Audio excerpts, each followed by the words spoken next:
A horas de su asunción, el 2 de enero, el mandatario trasladó toda la problemática vinculada al reclamo de tierras indígenas al Ministerio de Agricultura.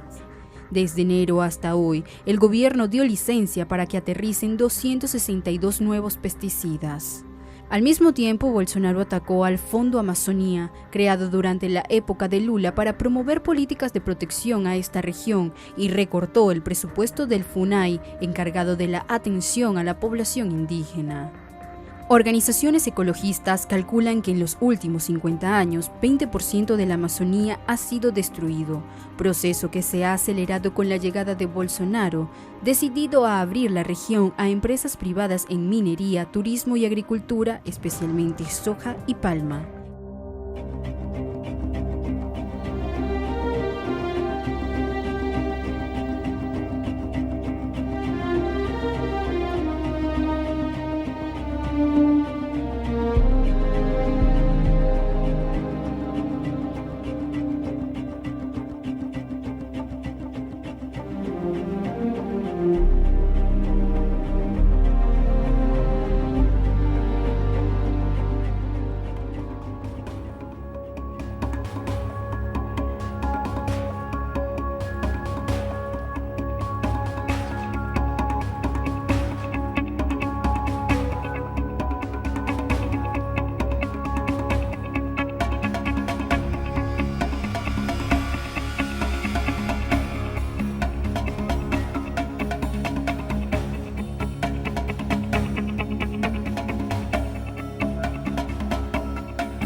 Es brennt immer in den Monaten von August bis Ende Oktober.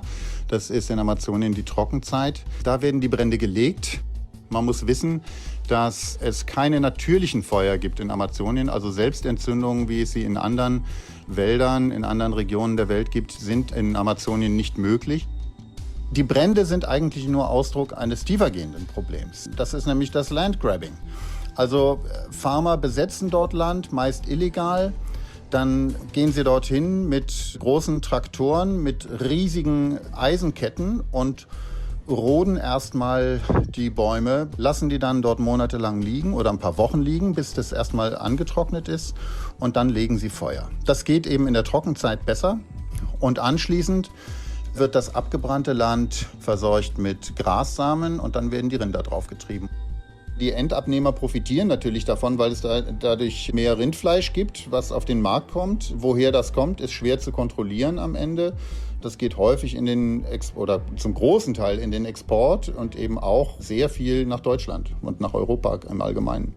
Das ist sehr, sehr häufig illegal. Immer mehr finden diese Rodungen und diese Brände statt in Schutzgebieten, die bisher weitgehend verschont geblieben waren. Ja, also das, was legal bewirtschaftet werden konnte, das hat man jahrzehntelang ausgenutzt. Bolsonaro hat schon vor Amtsantritt die Farmer geradezu ermutigt, Schutzgebiete zu verletzen und da reinzugehen. Er hat gesagt, das sind alles sozusagen nicht gehobene Schätze. Amazonien muss erschlossen werden. Also der Umweltminister Ricardo Salles ist ein Mann der Agrolobby. Der hat überhaupt kein Interesse daran, die Umwelt zu schützen. Der hat ein ausschließliches Interesse daran, die Farmer mit zusätzlichen Einkommen zu versorgen, sozusagen. Bolsonaro will sich der Indigenen entledigen. Das hat er ziemlich deutlich auch vielfach gesagt, auch schon im Wahlkampf. Bolsonaro, ja, man muss das so klar sagen, er hasst die Indigenen. Sie sind ihm in seinen Augen ein Hindernis für den Fortschritt. Und sein Fortschrittsbild ist halt ein sehr koloniales. Das heißt, Bodenschätze ausbeuten und Holz verkaufen und Rinder drauf, und dann verdienen alle gutes Geld.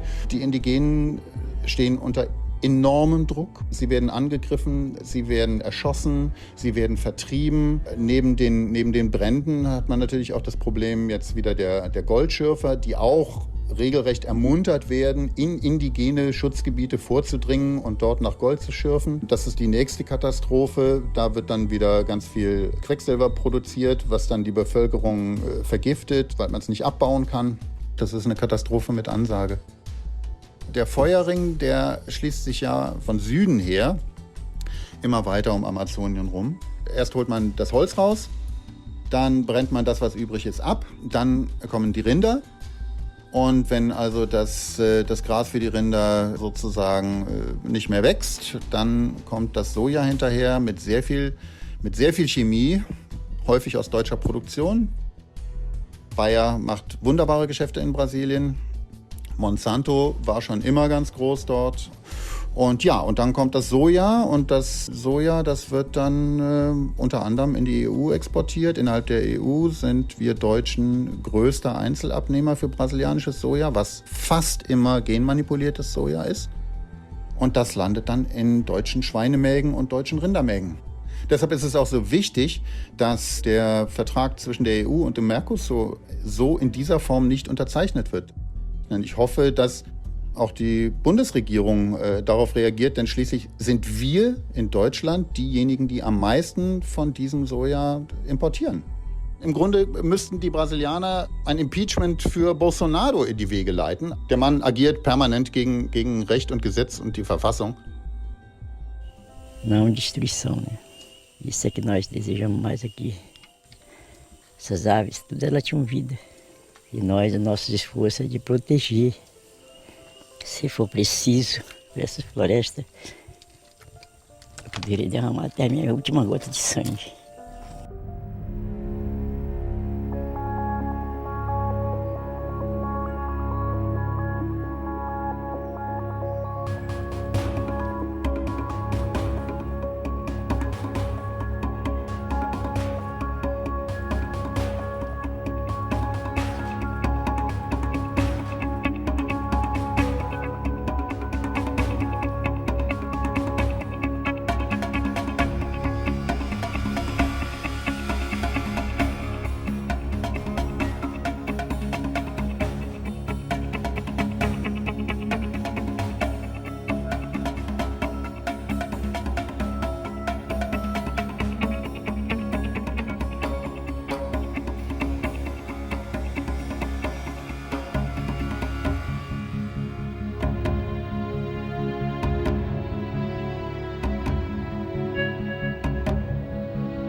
Bolsonaro entregó a los estados imperialistas una oportunidad de oro, la oportunidad para volver a poner sobre la mesa el tema de la internacionalización de la Amazonía.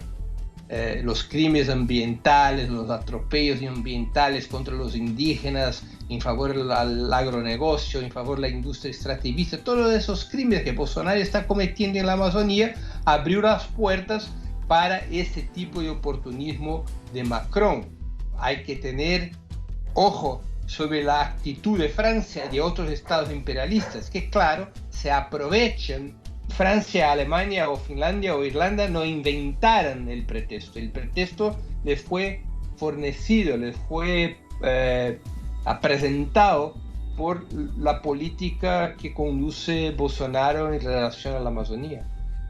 Acusan el tema medioambiental, pero nosotros todos sabemos que por detrás de esas acusaciones está siempre un objetivo de internacionalización, de poner bajo su control directo o indirecto la Amazonía latinoamericana.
Bereits mit 15 Jahren gehörte der junge Joshua Wong zu einer Gruppe von Schüleraktivisten, die in Hongkong gegen die Beeinflussung der Lehrpläne durch die chinesische Regierung demonstrierten.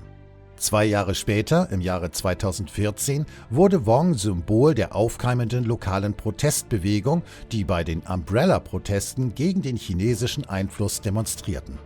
Vor allem westliche Medien machten den schüchtern aussehenden 17-Jährigen zum Gesicht der Protestbewegung.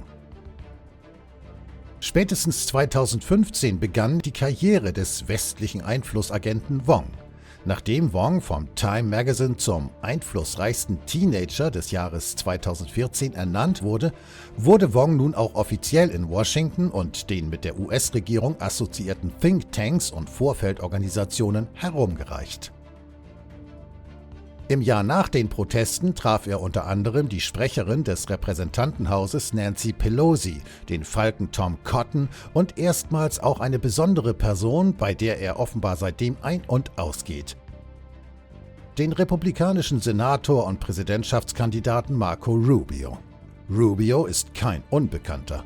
Er ist ein bekennender Anhänger der neokonservativen Falken und war schon der Strippenzieher beim gescheiterten Putsch in Venezuela.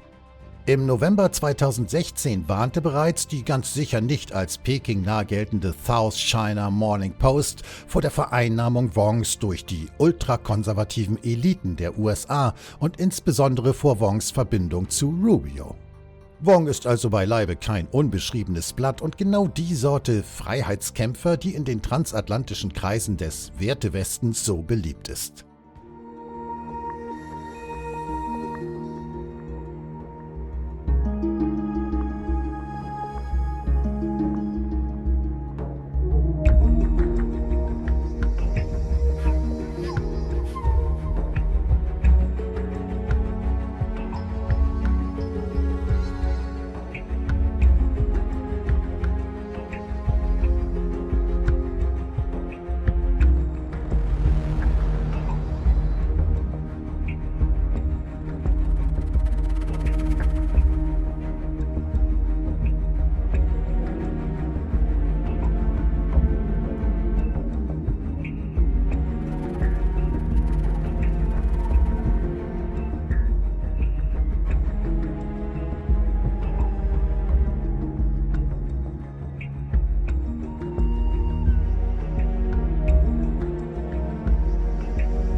The Hong Kong rioters have gone so far as to produce and disseminate a veritable urban warfare manual describing in detail the division of labour between the close combat fighters, ranged weapon fighters, as well as various support roles. Their plan A appears to be, as cynical as this may sound, to provoke bloodshed by inducing local law enforcement to use firearms against the rioters. The rioters' awareness of their foreign audience was made plain by the displays of US flags, as well as the flags associated with Hong Kong's British colonial past. From the US perspective, crippling Hong Kong economically would inflict serious damage on China's economy and also badly dent its political image. Further complicating matters for Beijing is the Western powers, and principally the US's interest, in using Hong Kong as an instrument in the gradually escalating confrontation between East and West. Entirely unsurprisingly, Western governments and media wholeheartedly endorsed the protests while turning a blind eye to the increasing violence perpetrated by Hong Kong's urban warriors. It's not difficult to predict what kind of Western reaction would follow. Sanctions on Hong Kong officials, financial institutions, perhaps even on top Chinese leadership. It's evident that the Trump administration is raring for a pretext to break as many ties between the United States and China as possible, and also to force third countries, most notably the states of the European Union, to choose continued economic integration with the United States or with China, but not with both.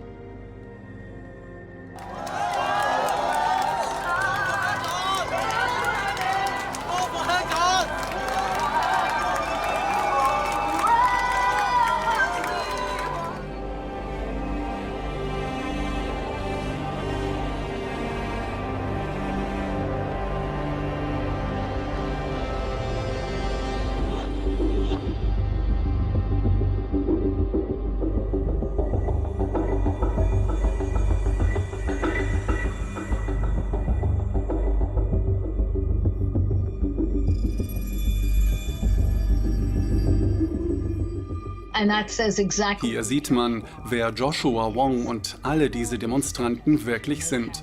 Wenn sie US-Flaggen tragen oder britische Flaggen, koloniale Flaggen. Sie wollen eine Intervention der Vereinigten Staaten gegen China, nicht nur in Hongkong. Sie wollen Gesetze, die zu einem Handelskrieg gegen China beitragen, und sie wollen einen harten Handelskrieg. Sie sind da die echten Fürsprecher. Ich denke, es handelt sich nicht um eine legitime Bewegung, denn sie sind extrem gut finanziert und auch organisiert und sie stehen nicht hinter den wirklichen Bedürfnissen der Menschen in Hongkong für eine Zukunft und für ein besseres Leben. Stattdessen wollen sie Hass erzeugen.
The United States has a strong military presence in the Persian Gulf. They have many naval ships. They have many bases. Western countries have bases. So it's very difficult to imagine that a host of Iranian missiles and drones flew over the Persian Gulf and then struck targets in Saudi Arabia without detection. Saudi Arabia has spent hundreds of billions of dollars on their military, and it's been focused on Iran. So all of their installations are alongside the Persian Gulf region and directed towards any potential so-called Iranian threat. So how could such a thing be that the Iranians would carry out such a massive strike, yet no one in the American or Saudi military is able to detect it?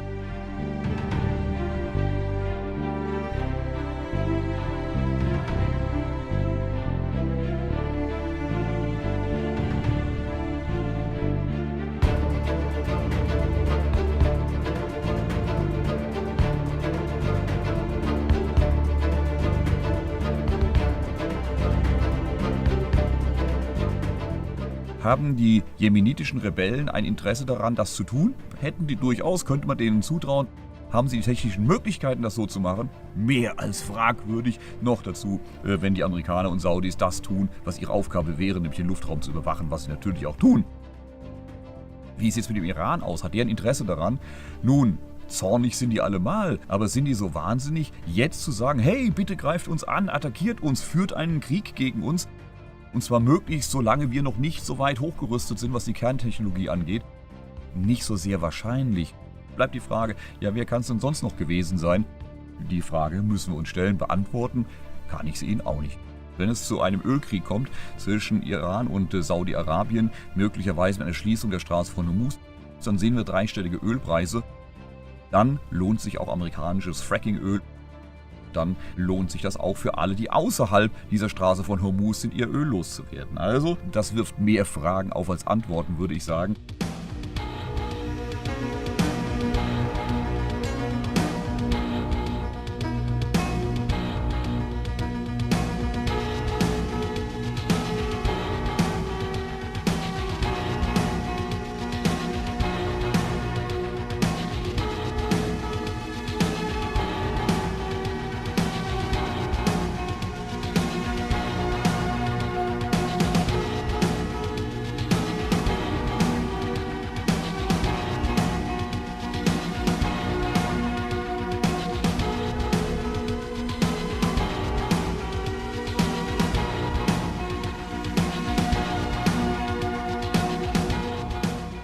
The United States is pursuing its own interests, and that is to control the flow of oil to the world.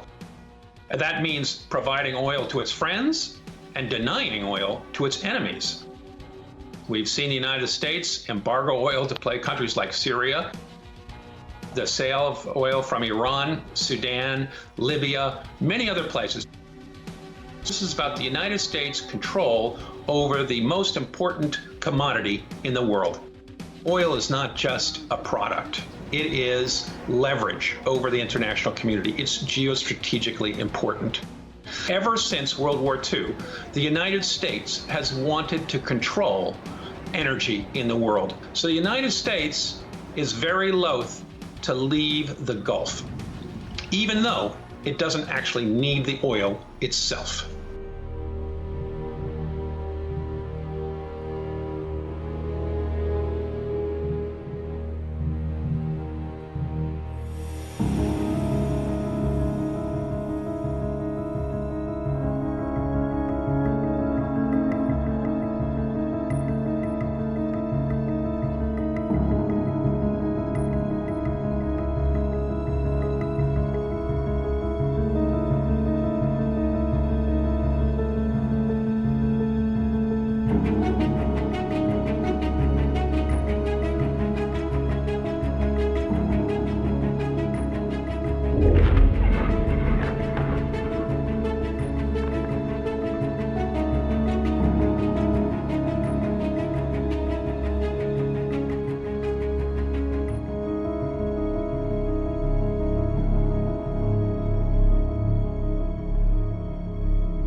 Votar en Navidad y acompañado del Belén, hecho.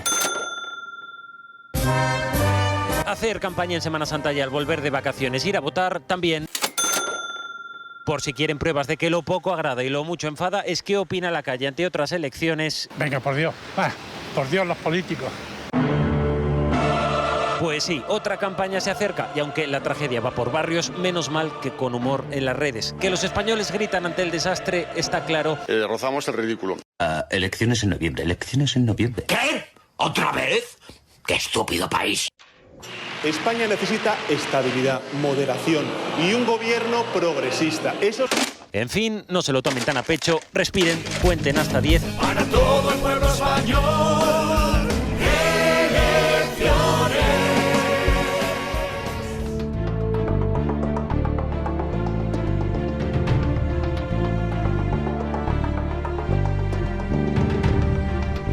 Que un político conocido internacionalmente se tome fotos con paramilitares armados en una zona con amplia presencia del narcotráfico sería un escándalo en todos los grandes medios del mundo. A menos, por supuesto, que ese político se llame Juan Guaidó y entonces mágicamente pasa a no ser escándalo en ninguno. Estas son las fotos, así es como las interpretaron los medios. Estas son las fotos, así es como las interpretaron los medios. Las incómodas fotos, las polémicas instantáneas, las controversiales imágenes. Nada de indignantes, escandalosas o por lo menos perturbadoras aunque sea. Nada, todo normal, comprensible, justificable. Los intentos de algunos por ocultar ciertos detalles reveladores, como por ejemplo la pistola que llevaba uno de los paramilitares en su cinturón, requirieron meterle zoom y recorte a las fotos, aunque fuera a costa de que salieran más pixeladas que un mosaico romano. Tranquilo, presidente. Usted siga así, sacándose fotos con todo el mundo, que algún buen recuerdo tendrá que quedarle para cuando concluya su presidencia imaginaria.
Suicide is very, very common in prison, but this particular facility has only had one suicide over the past 40 years. The other question that's come up is, where were the cameras? Why wasn't he being observed? I can tell you that someone that's supposedly been on suicide watch, no psychiatrist would take a person off of suicide watch in this kind of condition. I have never seen that in all my years of practice. It doesn't happen. This is almost unbelievable that this occurred. Medically, it's inexcusable.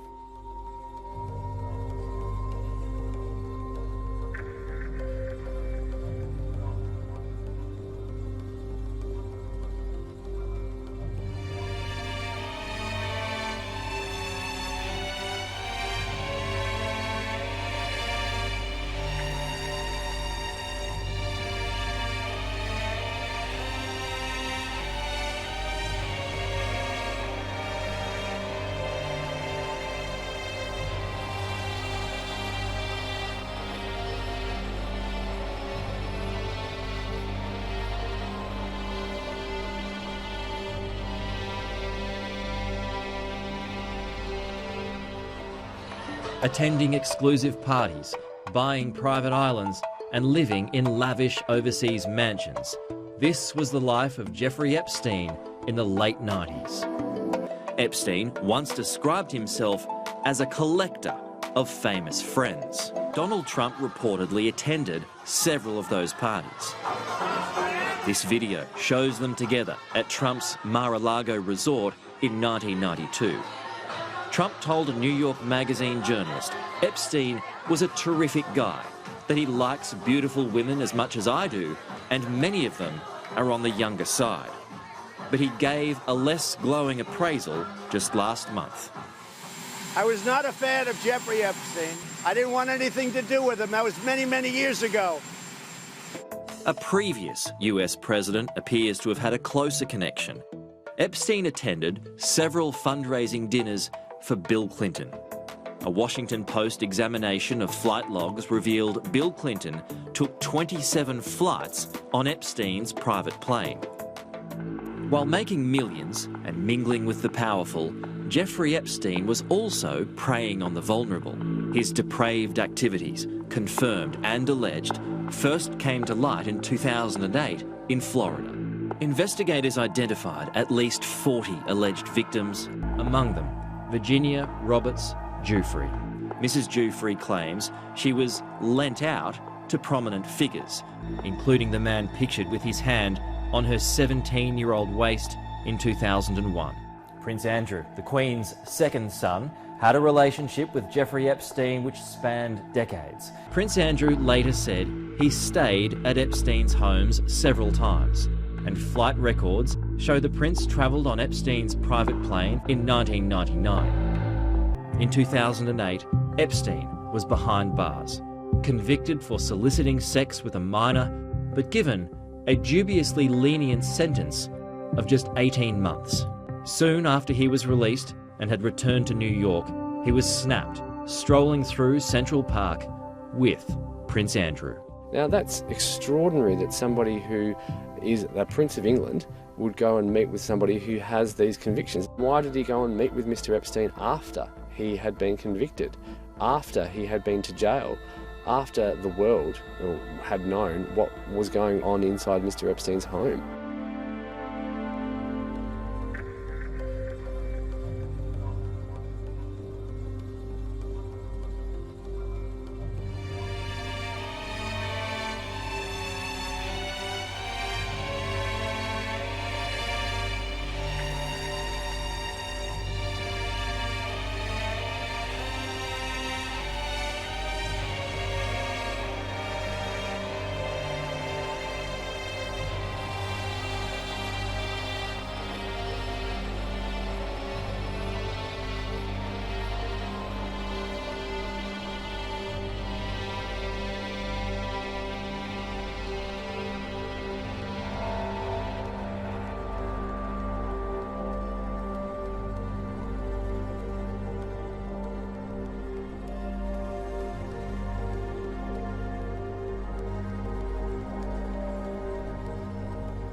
What really happened at Epstein's Island? There's one person who knows all those answers. Her name is Ghislaine Maxwell. Known for her role as Epstein's sidekick and procurer for his underage sex trafficking and blackmail operation.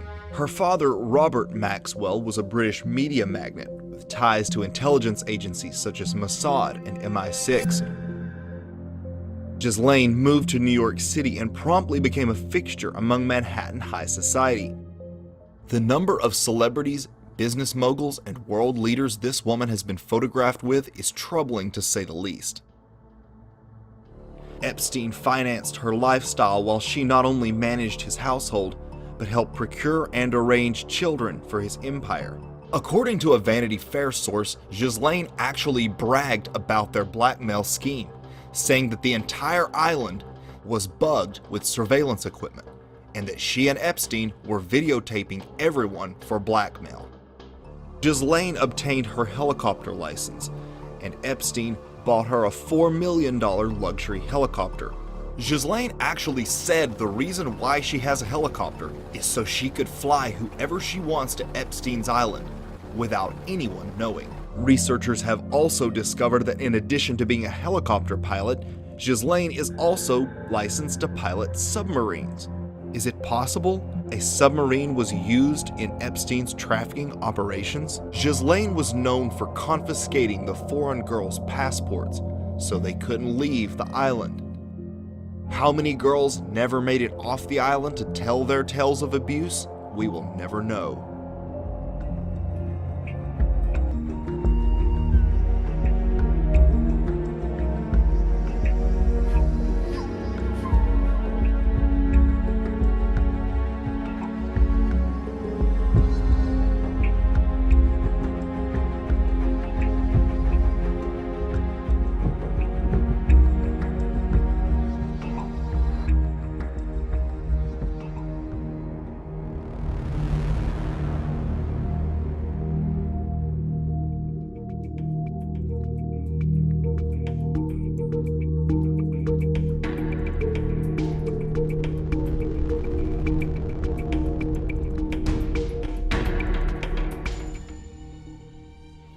If you look at the people close to Jeffrey Epstein, there's several figures that were very close to him that stand out. These include people like Ehud Barak, former Prime Minister of Israel. They were introduced by Shimon Peres, showing that Epstein socialized among these political players. And also Jeffrey Epstein had previously worked for Adnan Khashoggi. Adnan Khashoggi was involved in the Iran-Contra scandal and was known to be on the Mossad payroll at that time. Beyond that, we have Ghislaine Maxwell, who, by all accounts, was the person closest to Epstein and most involved in his affairs. Her father, Robert Maxwell, was alleged to be a Mossad operative, or at least linked to the Mossad. The ties to the mega group are really clear. And, they're often front people for oligarchs, in terms of like the structure and hierarchy of how things really work. There's people above them. And I think, honestly, the mega group is an example of that. So frankly, I think this is a network, really. I don't think Epstein was an isolated case. He wasn't just doing this to satisfy his own twisted appetites, as it were. He was doing this for power, and he admitted as much, and he also admitted, as did Ghislaine Maxwell, that they were acquiring dirt on powerful people. If it's ties to intelligence, and you look at the history of these type of operations and the people that surrounded Jeffrey Epstein, to me it appears to be this network involving organized crime, the CIA, and elements of the Mossad. But of course, the reason that we're talking about intelligence agencies at all is the fact that the alleged reason the sweetheart deal was reached, and it has never been really talked about by anyone in the government, that Epstein was linked to intelligence, and that's why he had evaded justice for so long. Where Epstein is supposed to have acquired his money is much more of a mystery. He was supposed to have been involved in Wall Street and trading, but after all these charges came out, a lot of people on Wall Street said they'd never heard of his firm. And of course, the townhouse and all of that was given to Epstein by Leslie Wexner. Wexner originally bought this house in 1989, and he never lived in it. But after he bought it, he spent millions of dollars decorating and refurbishing the home that was later occupied by Jeffrey Epstein. And one of the things that Wexner put in this house was a rather odd bathroom that visitors described as a James Bond-like bathroom because it was lined with lead, assumably to prevent electronic surveillance. And if you open the cabinets in this bathroom, there was closed-circuit TV and recording devices and other things of that nature. So given what Epstein was known to have done in that New York residence and in other residences, it's quite interesting that he was given a house that had been fitted with this type of equipment in advance, and it was given to him for free, which to me suggests that he wasn't the billionaire that he was made out to be. It was more that he was given the appearance of having been a billionaire, and his money was coming from somewhere else. To me, it really shows that Epstein was carrying on an operation that he did not invent. This is something that did not begin and did not end with him. And he was just perpetuating this. And I think that's why it's really important to challenge some of the narratives that have come out around this case, that Epstein was solely responsible for all of this activity and that he had deceived the billionaires who funded him, and that this is all to be blamed on a single man. I think if we do that, we're really doing his victims an injustice, because this is something much larger than Epstein.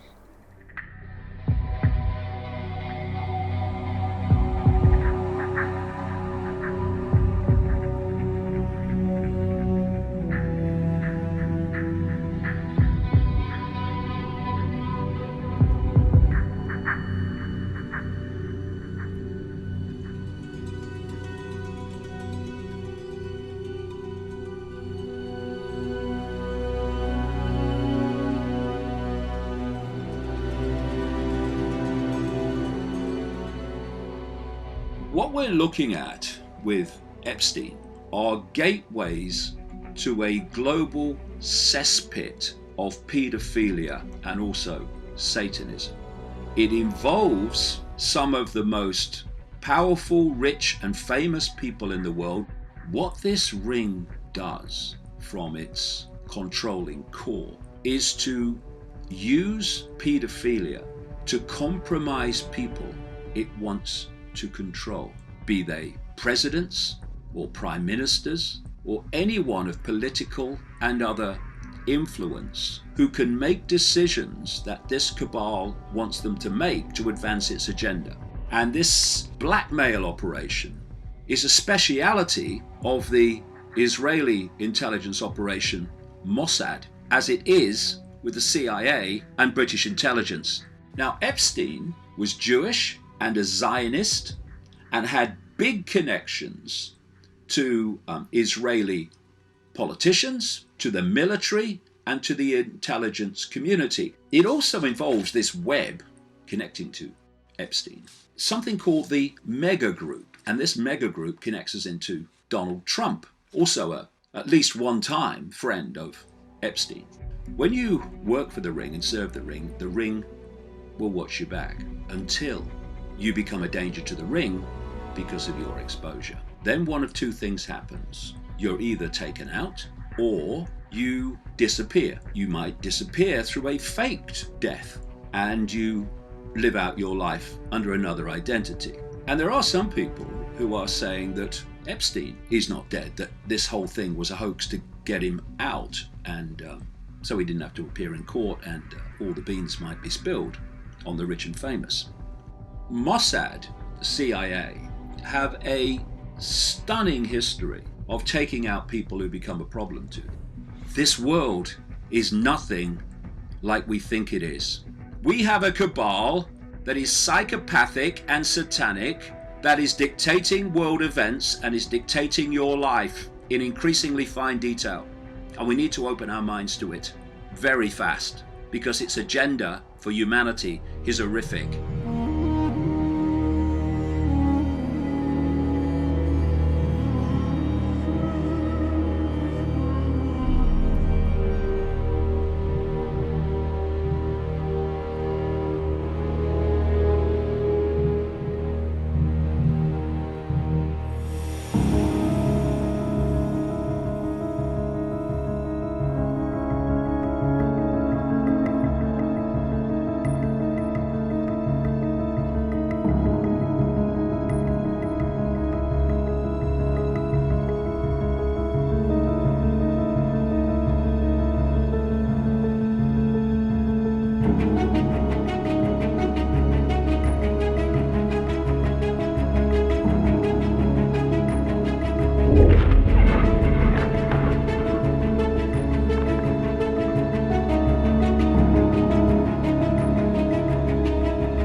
Un objeto volador no identificado sale del cráter y se aleja lentamente. Asciende de forma vertical completamente. Es importante destacar que el objeto, al ascender, se observa por delante de los vapores y gases que en esos momentos está emitiendo el volcán.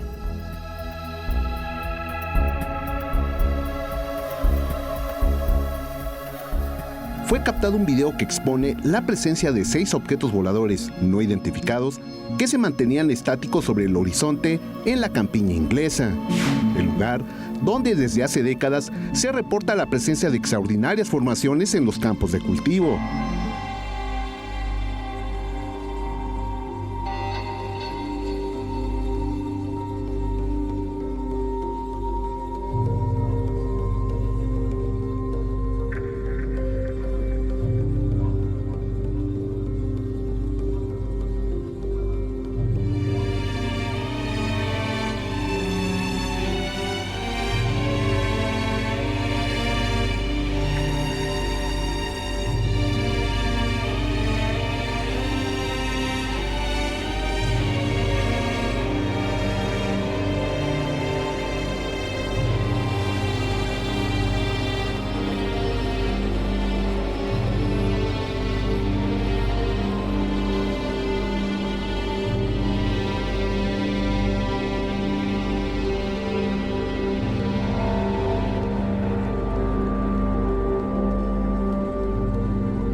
were healers.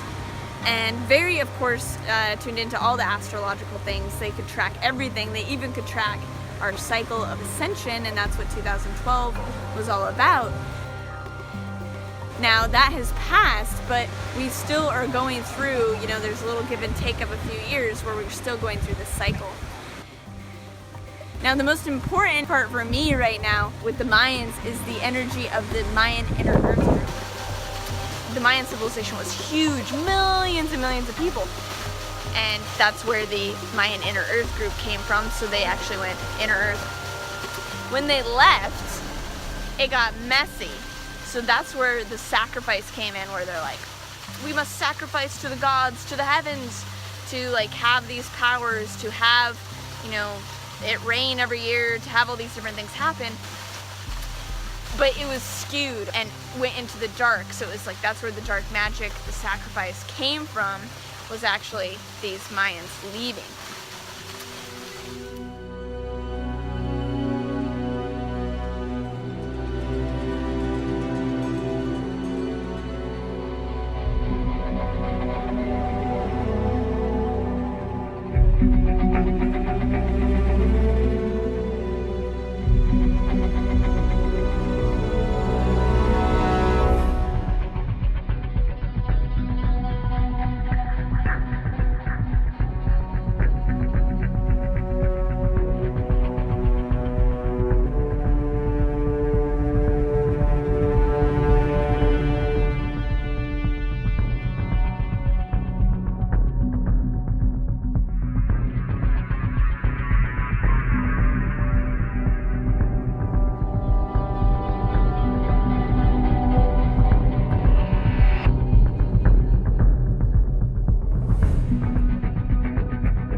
Every ancient culture shares legends about interactions with subterranean races, no matter which continent they originate from.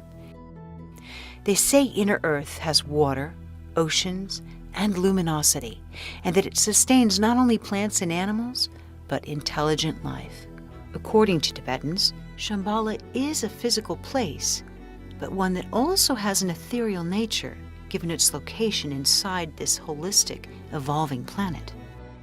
True Buddhists fervently believe in this subterranean empire, which they say has millions of inhabitants and many cities, including the capital, Shambhala, where a supreme ruler dwells. They believe that they've been there for thousands of years, sheltering humanity since the terrestrial cataclysms. Earth is a spherical, spacious planetary body with enormous, continent-sized caverns deep within it, and large entrances miles across at the North and South Pole. NASA's images and videos of the poles are rare. They're hard to find. But when they are revealed, they often have cloud cover, ice cover, or questionable anomalies, like simply being blotted out.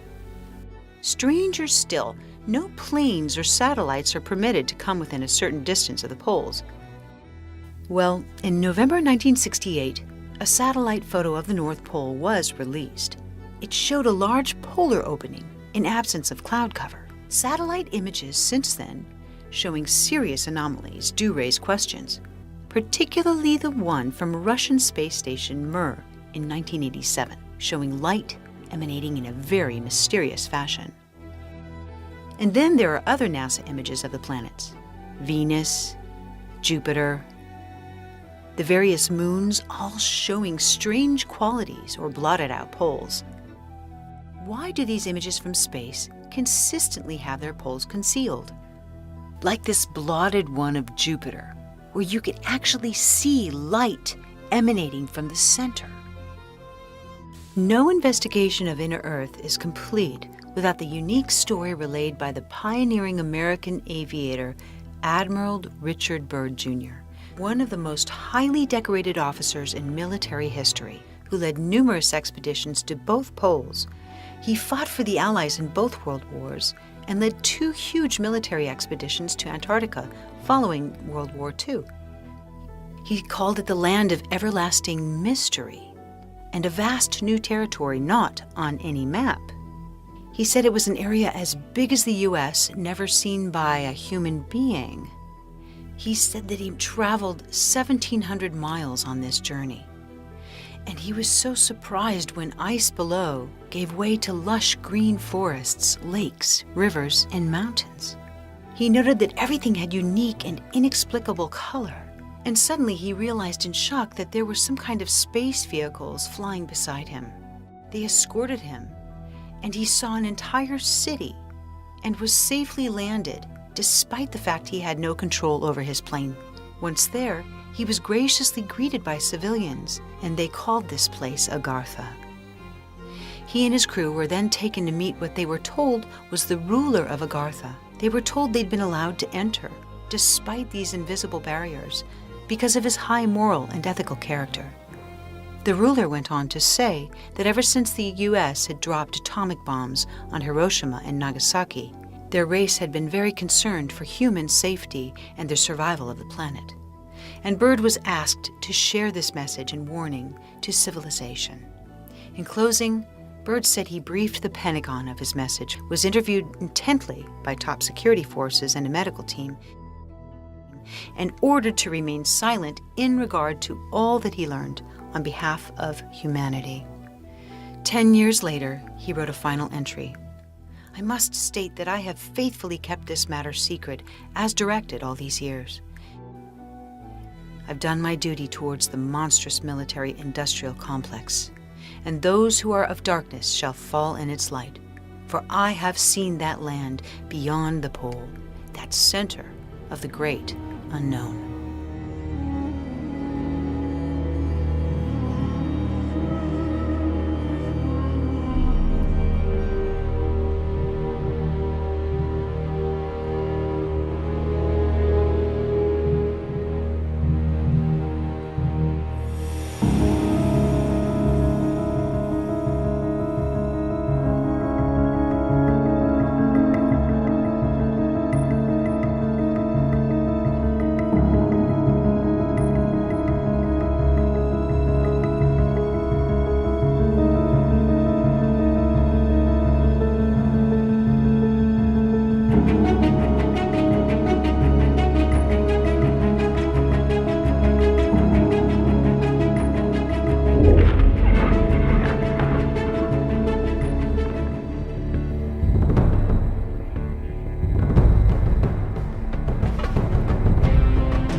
When I was in school, I was taught the brain is the master organ in the body, and of course the brain's important.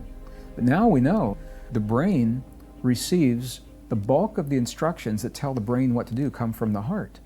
And the heart creates those instructions based on our perception, how we feel about the world around us.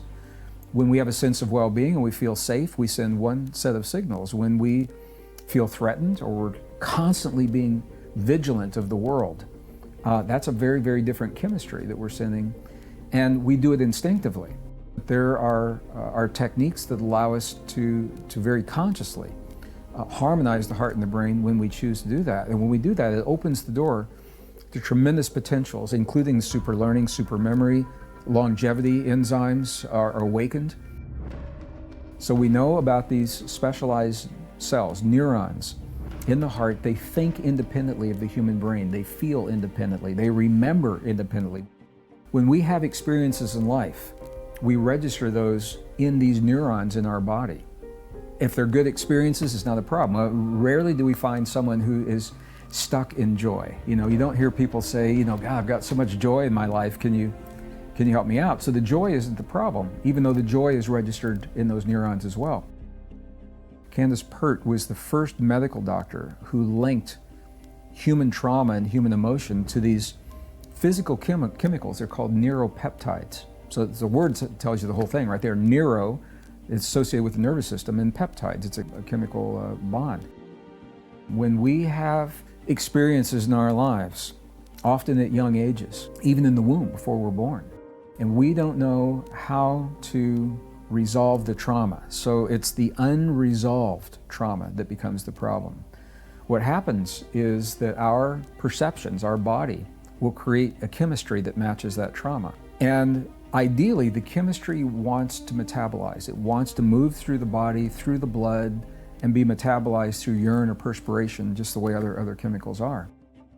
But if we have not resolved the trauma, then our body will store the neuropeptides in an organ and keep it for us until we have learned to resolve or to free that chemical to allow it to move forward. If you don't know that those neuropeptides are in the organs and decades pass, then they will let you know sometimes by creating what we call illness or disease. They'll show up as a condition of inflammation initially, and the inflammation, if it's not addressed, can lead to something else. It's not the hurt is bad. That's not the problem. It's unresolved hurt. So the question is, when we have these deeply traumatic experiences, and we all have them in our lives, loss of loved ones, betrayal, when someone lies to us, or infidelity. I mean, these are the most intimate relationships is where we have the deepest hurts. And we have those. Where does that emotion go? If you're trying to recall those things with the mind, in the polarity, the mind and the ego and the subconscious patterning want a polarity response. They want a right or a wrong or a good or a bad. And when you look at the wrongness or the badness, that's where the hurt comes from. When we begin to access the memories from the heart that do not have that polarity, it's almost surreal. It's like you can be honest with yourself and objective about what happened without immersing yourself in the pain. And that is where these neuropeptides, they will begin to free. And of course, that has external, sometimes when they're free, you get a rash sometimes because they're moving quickly. Obviously tears, a lot of emotion, shift in breathing. And what that means is that the hurt now has been redefined. You don't change what happened, but you change your ability to respond to what happened. I believe that we have everything that we need to transcend any experience that can come to us in this world with our own medicine cabinet and our own chemistry that we have. And when an individual is able to access this part of themselves and awaken this, and then heal what they've thought was their deepest hurt from something that's already within them, the level of confidence, the level of mastery, the level of self-esteem, knowing that you can do that, it changes the way you look at the world. And it allows us to live and love much more freely without feeling a dependence on anything, that we need something to get us through this. And it changes the way we think about ourselves in life.